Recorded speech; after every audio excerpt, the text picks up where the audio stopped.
Hello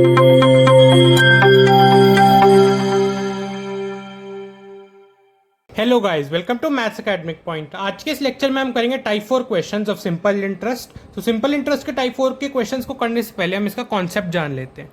सबसे पहले हम जानते हैं कॉन्सेप्ट। तो देखिएगा, अभी तक जब हमने टाइप 3 तक के जितने भी क्वेश्चंस करे उसमें क्या था, जो हमारा रेट था उसकी एक ही वैल्यू दी हुई होती थी हमें 3%। जैसे कि फॉर एग्जाम्पल, जैसे कि हमारे जो टाइप 3 तक के क्वेश्चन थे उनमें हमें एक ही रेट दिया हुआ होता था। पर जो टाइप 4 के जो क्वेश्चन होंगे ना, इनमें क्या होगा, हमें 2 या 3 या 4 जितने भी अलग अलग टाइप के रेट दे सकता है। अब जैसे कि मैं एक एग्जांपल लेता हूँ। अब देखिए, कुछ हमें इस टाइप के क्वेश्चन मिलने वाले हैं टाइप 4 में। तो अलग अलग रेट दे सकता है, अलग अलग टाइम दिया जाएगा और अलग अलग प्रिंसिपल भी दिया जाएगा। तो ये याद रखिएगा कि आपको, जैसे कि मान लीजिए हमारी 2 कंडीशन है, आपको बोला जाएगा एक कंडीशन है ए, एक कंडीशन है बी। उसके लिए देखिए, जैसे कि हमारी पहली कंडीशन है, उसके लिए आपको अलग रेट और टाइम दे दिया जाएगा। इनमें से, इन तीनों में से बेसिकली कोई भी 2 चीज़ें दे दी जाएंगी और आपको क्या निकालने को बोलेगा, आपको अमाउंट निकालने को बोल सकता है या फिर आपको प्रिंसिपल और रेट निकालने को बोलेगा। यही 3 चीज़ें आपसे पूछी जाएंगी। और क्या बोला जाएगा कि आपको 2 अलग अलग कंडीशंस दी हुई होंगी। उसमें क्या होगा, आपको 2 चीज़ें आपको अलग अलग दी हुई होंगी। जैसे कि मान लीजिए ये हमारी कंडीशन है, तो ए कंडीशन के लिए मैं ले लेता हूँ 6% रेट और 2 ईयर्स का टाइम, और इसके लिए ले लेता हूँ 3% रेट और 5 ईयर्स का टाइम। तो बेसिकली ऐसे हमारी कुछ कंडीशन बनेंगी। अब हम क्वेश्चंस को अटेम्प्ट करना स्टार्ट करते हैं। तो चलिए करते हैं। हमारा फर्स्ट क्वेश्चन टाइप 4 का कह रहा है, a man invest eight the rate in 3 schemes. मतलब 3 स्कीम में एक आदमी है, वो 3 स्कीम्स में इन्वेस्ट कर रहा है। 6% for 2 years, 9% for 3 years and 14% for 4 years. If the total interest is 11,400, find the principal. तो देखिए, बहुत ही आसान क्वेश्चन है, तो आप देख लीजिएगा हम इनको अटेम्प्ट कैसे करेंगे। तो आपको इन्फॉर्मेशन दी हुई है वो सब आप एक बार लिख लीजिए। तो 6% आपका रेट है 2 साल के लिए। इस स्कीम का नाम मैं ए दे देता हूँ, इस स्कीम का नाम मैं बी दे देता हूँ और तीसरी स्कीम का नाम मैं सी दे देता हूँ। और हमारा दूसरा कंडीशन क्या दिया हुआ है, 9% 3 साल के लिए। और हमें क्या दिया हुआ है, और हमें दिया हुआ है 14% फॉर 4 साल के लिए। 14% दिया हुआ है 4 साल के लिए। ठीक है, तो हमें ये 3 चीज़ें दी हुई हैं। अब हम क्या करने वाले हैं, अब हम देखिए, आपको क्वेश्चन में एक और चीज़ दी गई है, आपको टोटल इंटरेस्ट दिया गया है ना, आपको टोटल इंटरेस्ट दिया गया है 11400।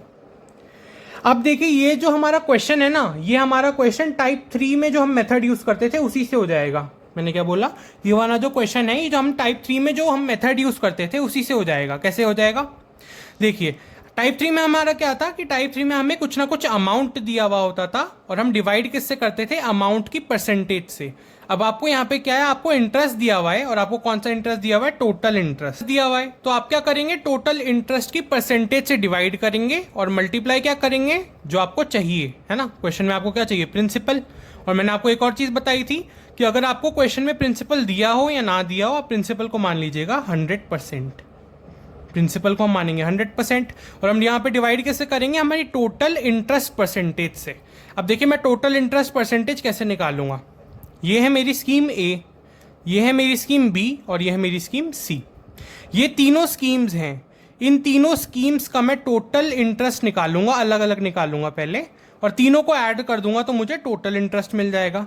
वापस से रिपीट कर रहा हूँ, ध्यान से सुनिएगा कि अगर मैं एक स्कीम का इंडिविजुअल टोटल इंटरेस्ट कैसे निकाल सकता हूँ, अगर मैं 1 साल के इंटरेस्ट को टाइम से मल्टीप्लाई करूँ। बेसिकली मैं क्या करने वाला हूँ, ये हमें जो रेट दिया हुआ है इसको टाइम से मल्टीप्लाई करके, अलग अलग रेट दिए हुए हैं, हम इनको इस टाइम के साथ मल्टीप्लाई करेंगे और हमारा एक एक स्कीम का टोटल इंटरेस्ट आएगा और तीनों को जोड़ के हमारा टोटल इंटरेस्ट पूरा स्कीम का आ जाएगा। ठीक है, हम क्या करने वाले हैं, इसको इसके साथ मल्टीप्लाई करेंगे और ऐड कर देंगे। तो करते हैं, तो देखिए 6% मल्टीप्लाई बाय 2 ईयर्स कितना आ जाएगा, 12%। ये बेसिकली क्या आ गया, total interest of scheme A. अब total interest of scheme B कैसे निकालूंगा, 9% मल्टीप्लाई बाय 13, 9% मल्टीप्लाई बाय 3, तो आ जाएगा ये कितना, तो ये आ जाएगा 27%। ठीक है, अब सिमिलरली हम हमारी जो स्कीम सी है उसके लिए भी हम ये करने वाले हैं। तो करते हैं 14% फॉर 4 ईयर्स, बस मल्टीप्लाई कर दीजिए, कितना आ जाएगा ये 56%। अब हम क्या करेंगे, अब हम इन तीनों चीज़ों को जोड़ देंगे। ये बेसिकली अब हमारी टोटल परसेंटेज आ जाएगी इंटरेस्ट की। ठीक है, टोटल इंटरेस्ट की परसेंटेज आ गई है, वो आई है 95%। तो देखिएगा हम जो टाइप 3 क्वेश्चन में करते थे वही करने वाले हैं। मैंने क्या लगा रहा है, जो हमें क्वेश्चन में टोटल इंटरेस्ट की वैल्यू दी हुई थी सबसे पहले उसको लिख लिया, ठीक है। अब मैं डिवाइड इसको किससे करूंगा, जो मेरे टोटल इंटरेस्ट आएगा, बेसिकली देखिए ये आपको टोटल इंटरेस्ट वैल्यू दी हुई है क्वेश्चन में, जो भी आपको वैल्यू दी हुई है वो लिख ली। फिर क्या करना है, आपको टोटल इंटरेस्ट निकालना है परसेंटेज में, कितना आ रहा है 95%, तो 95% और 95 नीचे लिखना है ना, जो वैल्यू दी हुई है वो लिखना है। फिर डिवाइड किससे करना है, परसेंटेज ऑफ टोटल इंटरेस्ट से हम डिवाइड करेंगे और मल्टीप्लाई किससे करेंगे, जो हमें चाहिए। आपको क्या चाहिए क्वेश्चन में, आपको क्वेश्चन में प्रिंसिपल मांगा गया है, तो प्रिंसिपल से मल्टीप्लाई कर दीजिए। प्रिंसिपल है 100%, तो 100 से करिए मल्टीप्लाई। अब इसको सिंप्लीफाई करेंगे तो आ जाएगा हमारा 12,000, ठीक है। तो हमारा आंसर क्या आ गया 12,000, option A is correct.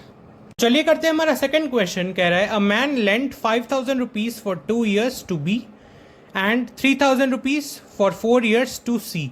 If the total interest received is 2,200 rupees, find the rate. तो देखिए बहुत ही आसान क्वेश्चन है। देखिए सबसे पहले मैंने क्या करा था, आपको एक रेट का फॉर्मूला बताया था, क्या था, interest divided by principal multiply by 100। ये था, मैंने आपको जो फॉर्मूला बताया था रेट का, उसको रखते जाएंगे, ठीक है। सबसे पहले बना लेते हैं। तो देखिए हमें क्वेश्चन में क्या क्या चीज़ें दी गई हैं, हमें दिया गया है कि हमने 5,000 रुपीज़, कोई एक आदमी है उसने 5,000 रुपये बी को लेंट करे हैं 2 साल के लिए। ये आ गया बी की कंडीशन। और सी की कंडीशन क्या आ जाएगी, उसने 3,000 रुपीज़ लेंट करे हैं 4 साल के लिए, ठीक है। तो ये बेसिकली हमारी दोनों कंडीशन है। तो अब हम क्या करेंगे, इनको मल्टीप्लाई करेंगे। 5,000 को 2 के साथ मल्टीप्लाई करेंगे और 3,000 को 4 के साथ मल्टीप्लाई करेंगे। अगर मैंने इनको मल्टीप्लाई करके जोड़ा तो मुझे क्या मिल जाएगा, मुझे मेरा टोटल प्रिंसिपल मिल जाएगा। तो अब इसको ध्यान से थोड़ा समझते हैं। समझिए 5,000 रुपये उसने लेंट करे 1 साल के लिए, है ना। 5,000 रुपये उसने लेंट करे 1 साल के लिए, तो 2 साल में वो कितने बन जाएंगे, 10,000 रुपये।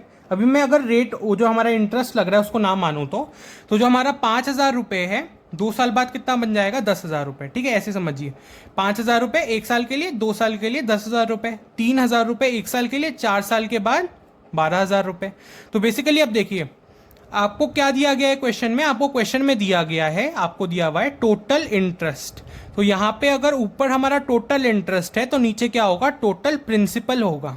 बस यही कॉन्सेप्ट था कि अगर हमारा ऊपर टोटल इंटरेस्ट है तो नीचे टोटल प्रिंसिपल होना चाहिए। तो यहाँ पे क्या है, टोटल इंटरेस्ट दिया हुआ है 2,200 और फॉर्मूला में जो 100 है उससे मल्टीप्लाई करेंगे और हम डिवाइड किससे करेंगे, अब हम डिवाइड करेंगे टोटल प्रिंसिपल से।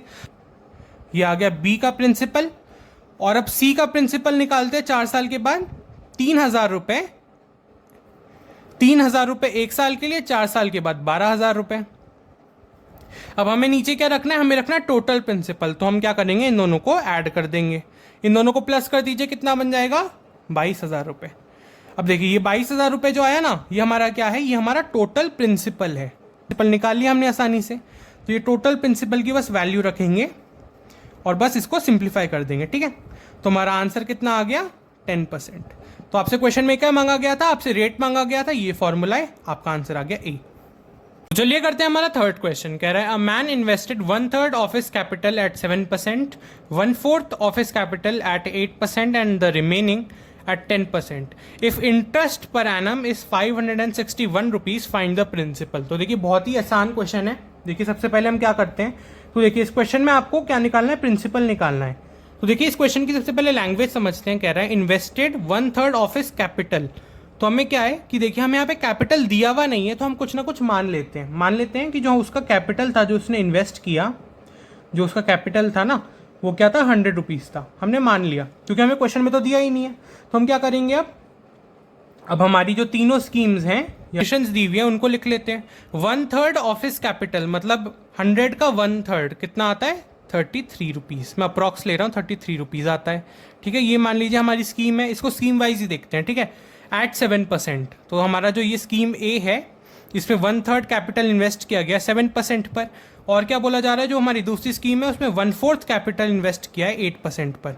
तो 1/4 कितना होगा इसका 1/4 होगा 25 रुपीज़, है ना। इसका हो जाएगा 25 रुपीज़ और इसको कितने रेट पे करा गया है 8% पर। तो ये आ जाएगी हमारी स्कीम बी।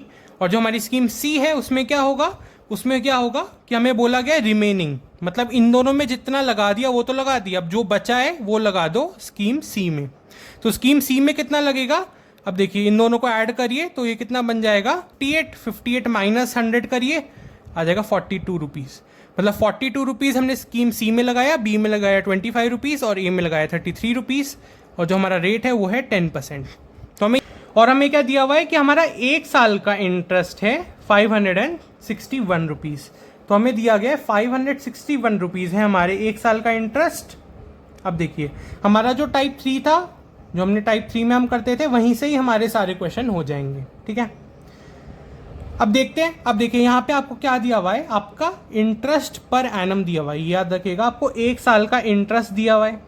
तो मैं यहाँ पे क्या करूँ कि 1 साल के इंटरेस्ट की परसेंटेज आ जाए। बेसिकली मैं क्या कर रहा हूँ, यहाँ पे मैं 1 साल के इंटरेस्ट की परसेंटेज लाना चाहता हूँ। तो क्या करूँगा, प्रिंसिपल को, ये जो आपको तीनों इंटरेस्ट दिए हुए हैं ना, ये जो आपको तीनों के तीनों इंटरेस्ट दिए हुए हैं, ये क्या है कि इंटरेस्ट पर एनम है, 1 साल का इंटरेस्ट है बेसिकली ये तीनों। अगर मैंने इसको प्रिंसिपल से मल्टीप्लाई कर दिया, ठीक है, इन तीनों को अगर इनके जो अलग अलग प्रिंसिपल हैं उनके साथ मल्टीप्लाई कर दिया, मिल जाएगा इन परसेंटेज फॉर्म। क्यों मिलेगा, अब देखिए, अगर देखिए मैंने जैसे कि ये 33 रुपीज़ है, इस पे 1 साल में 7%, मतलब 33 का 7% एज अ इंटरेस्ट लगेगा 1 साल में। तो मतलब मैं क्या कर रहा हूँ, यहाँ पे मैं 1 साल का इंटरेस्ट ही निकाल रहा हूँ कि पहली स्कीम में मुझे कितना इंटरेस्ट देना पड़ेगा 1 साल में, दूसरी स्कीम में कितना देना पड़ेगा और तीसरी स्कीम में कितना देना पड़ेगा। अब मैं तीनों को यहाँ पे लिख लेता हूँ। ठीक है, तो लिखते हैं। अब देखिए 33 का 7% कितना होता है, अब देखिए इसको ना डायरेक्ट लिख देते हैं तो आ जाता है 7/3 रुपीज़। अब इसको फ्रैक्शन फॉर्म में लिखना, अब इसको डेसिमल फॉर्म में भी लिख सकते हैं। प्लस अब देखिए 25 का 8% निकाल लीजिए तो आ जाएगा 2। फिर क्या करिए 42 का 10% निकालेंगे तो बहुत आसान है, 4.2 आ जाएगा। अब इसको सिंप्लीफाई करेंगे, ठीक है, करेंगे। उससे पहले हम क्या करेंगे, यहाँ पे हम क्या मल्टीप्लाई करेंगे, जो आपसे क्वेश्चन में मांगा गया है। क्वेश्चन में क्या मांगा गया है, फाइंड द प्रिंसिपल। तो आपसे प्रिंसिपल मांगा गया है क्वेश्चन में, तो यहाँ पे आपने क्या करा, प्रिंसिपल को क्या माना हुआ है 100 रुपीज़, तो 100 से मल्टीप्लाई कर दीजिए। अब देखिए इसको सिंप्लीफाई करना है बस, तो इसको सिंप्लीफाई कर देते जल्दी से। तो सिंप्लीफाई करेंगे तो कुछ हमें इस फॉर्म में हमें मिल जाएगा। तो अगर हम इसको थोड़ा और सिंप्लीफाई करेंगे तो जो हमारा फाइनल आंसर है, जो हमारा कैपिटल या जो हमारा प्रिंसिपल है, वो कितना आ जाएगा 6600 रुपीज़। तो हमारा ऑप्शन डी करेक्ट है। कह रहा है a person borrowed some money at the rate of 6% for 3 years, 9% for 5 years and 13% for 3 years। Find the money borrowed, और आपको क्या है टोटल इंटरेस्ट भी दिया हुआ है। ठीक है, तो देखिएगा बहुत ही आसान क्वेश्चन है ये, जो हमने फर्स्ट क्वेश्चन या सेकंड क्वेश्चन जो किया उसी से एकदम सिमिलर क्वेश्चन है। सबसे पहले क्या करिए, जो आपको टोटल इंटरेस्ट या कोई भी जो वैल्यू दी हुई है उसको लिख लीजिए। फिर अब हम डिवाइड करेंगे किससे, जो हमारी टोटल वैल्यू अभी आएगी, अभी हम देखेंगे। मल्टीप्लाई हम किससे करेंगे, जो हमें चाहिए। अब देखिए हमें निकालना है फाइंड द मनी बोरोड, है ना, मनी बोरोड हमें निकालना है, तो मतलब हमें प्रिंसिपल निकालना है। अभी मैंने आपको बता दिया है कि अगर आपको क्वेश्चन में प्रिंसिपल ना दिया हो तो आप कुछ ना कुछ मान लीजिए। तो मैं मान लेता हूँ 100 है मेरा प्रिंसिपल। ठीक है, तो हमें क्या मानना होता है, बेसिकली 100% ही मानना होता है हमारे प्रिंसिपल को। इंटरेस्ट मैंने क्या बताया था, जो भी आपको यहाँ पे दिया होता है, क्वेश्चन में दिया होता है, जैसे कि टोटल इंटरेस्ट यहाँ दिया हुआ है, तो मैं इसको किससे डिवाइड करूंगा, टोटल इंटरेस्ट की परसेंटेज से। अब टोटल इंटरेस्ट की परसेंटेज कैसे निकलेगी, 6% फॉर 3 years। तो मैं इसको मल्टीप्लाई करता जाऊंगा इन तीनों को। ये हमारे बेसिकली 3 केसेस आ चुके हैं, ये है हमारा पहला केस, ये हमारा दूसरा केस और ये हमारा तीसरा केस। तो हम हमारे पहले केस के लिए हमारे इंटरेस्ट की परसेंटेज निकालेंगे, दूसरे केस के लिए निकालेंगे, तीसरे केस के लिए निकालेंगे। इन तीनों को मल्टीप्लाई करके, ये जो हमारा रेट है इसको टाइम के साथ मल्टीप्लाई करके ऐड करते जाएंगे तीनों केसेस के लिए, और डिवाइड कर देंगे हमारे टोटल इंटरेस्ट है जो हमें क्वेश्चन में ही दिया हुआ है। तो करते हैं, तो 6% हमें दिया हुआ है 3 साल के लिए। अगर मैं यहाँ पे टोटल इंटरेस्ट परसेंटेज निकालना चाहूँ पहले केस के लिए तो हो जाएगी 18%, दूसरे केस के लिए क्या होगी 9% दिया हुआ है 5 years के लिए, तो क्या हो जाएगी 45%, और तीसरे केस के लिए क्या हो जाएगी 13% दिया हुआ है मुझे रेट, और कितने साल के लिए 3 साल के लिए। तो फिर मेरा यहाँ पे रेट ऑफ इंटरेस्ट कितना हो जाएगा टोटल, ये हो जाएगा। अब देखिए मुझे क्या करना है, इन तीनों स्कीम्स का भी टोटल इंटरेस्ट निकालना है। तो इन तीनों को सिंपली ऐड कर देना है, इनको ऐड कर दीजिए, आ जाएगा 102%। इंटरेस्ट आ गया था परसेंटेज में, वो कितना आ गया था 102, ठीक है ना। अब हम क्या करेंगे, वो जो परसेंटेज आई थी उसको इस वैल्यू से डिवाइड करेंगे, और हम देख सकते हैं ये एग्जैक्टली 8 बार में कट रहा है, 80 टाइम्स में ये कैंसिल आउट हो जाएगा। फिर हम ये देख सकते हैं हमारा जो फाइनल, ये बेसिकली हमारा प्रिंसिपल आ रहा था। अब हम जो हमारे फाइनल प्रिंसिपल की वैल्यू आई है वो आई है 8,000 रुपीज़। तो इसका मतलब हमारा ऑप्शन सी इज करेक्ट। ऐसे ही मिलेंगे हमारे नेक्स्ट लेक्चर में, तब तक के लिए नमस्कार।